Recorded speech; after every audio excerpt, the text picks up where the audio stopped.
Charles Domri, जिनको Charles डोमेस के नाम से भी जाना जाता था, वो एक प्रूशियन आर्मी के सैनिक थे और अपने पलटन में वो बहुत ही ज़्यादा प्रसिद्ध थे क्योंकि उनको इतनी ज़्यादा भूख लगती थी कि वो सामने आने वाली किसी भी चीज़ को खाने की कोशिश करते थे। गठबंधन की पहली युद्ध के दौरान वो फ्रांस के साथ लड़ रहे थे। तब उनको पता चला उनके पलटन के पास राशन का सामान पर्याप्त मात्रा में नहीं था और उनको उस समय बहुत ज़्यादा भूख लग रही थी। इसीलिए उन्होंने बचे हुए राशन को खाने के बाद प्रूशियन आर्मी को छोड़कर फ्रेंच आर्मी के साथ जुड़ गए। जब वो पेरिस के पास तैनात थे, उनका एक रिकॉर्ड बनाया गया था।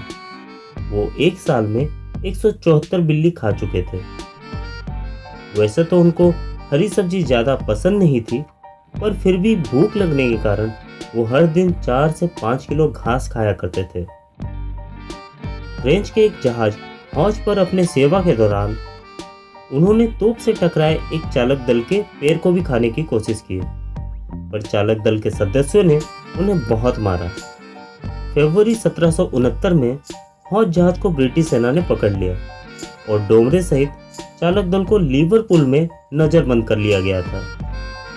उस समय जेल के कैदियों के लिए सामान्य से 10 गुना राशन होने के बावजूद चार्ल्स ने जेल में घूमने वाली बिल्लियों और चूहों को खाना शुरू कर दिया था। उनकी प्रचंड भूख को देखकर जेल के रखवालों ने उनका खाना 2 गुना कर दिया। उसके बाद उन्हें हर दिन 8 किलो कच्चा मांस दिया जाता था, पर फिर भी वो जेल में लगने वाली मोमबत्तियां भी खा जाते थे।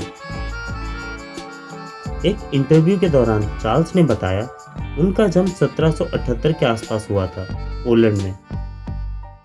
जब वो 13 साल के हो गए थे, उसके बाद उनके पेरेंट्स को पता चला इस अजीब बीमारी के बारे में। इन सारी चीज़ों को देखने के बाद ब्रिटिश जेल के कमांडर ने चार्ल्स के ऊपर एक एक्सपेरिमेंट किया। चार्ल्स हर दिन सुबह 4 बजे उठते थे और उन्हें 2 किलो कच्चा मांस दिया जाता था और वो बिना झिझक के खा लेते थे।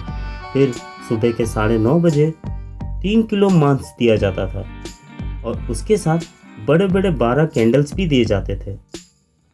दोपहर को 1 बजे फिर से उन्हें 4 किलो मांस दिया जाता था, पर प्रयोग के दौरान उन्होंने कभी शौच, उल्टी या पेशाब नहीं किया था। शाम को जेल के कमरे में लौटने से पहले उन्हें सिगार दी जाती थी। डॉक्टर्स ने बताया उनका शरीर पूरी तरह से नॉर्मल है। उनकी हाइट, उनकी स्किन, उनका ब्लड प्रेशर सब कुछ नॉर्मल था। लेकिन डॉक्टर ने यह भी बताया शायद ये मानसिक रूप से बीमार है। पर बहुत से लोगों का ऐसा मानना था उनके शरीर में शैतान का वास है। उनके बारे में और कुछ दर्ज नहीं किया गया है कि वो पेरिस लौट गए थे या लिवरपूल में रुक गए, और उनका क्या हुआ किसी को कुछ भी पता नहीं। सो फ्रेंड्स, आज के लिए बस इतना ही। अगर आपको वीडियो अच्छी लगी तो प्लीज़ लाइक, शेयर, कमेंट और सब्सक्राइब करना मत भूलिएगा। मिलते हैं नेक्स्ट वीडियो में।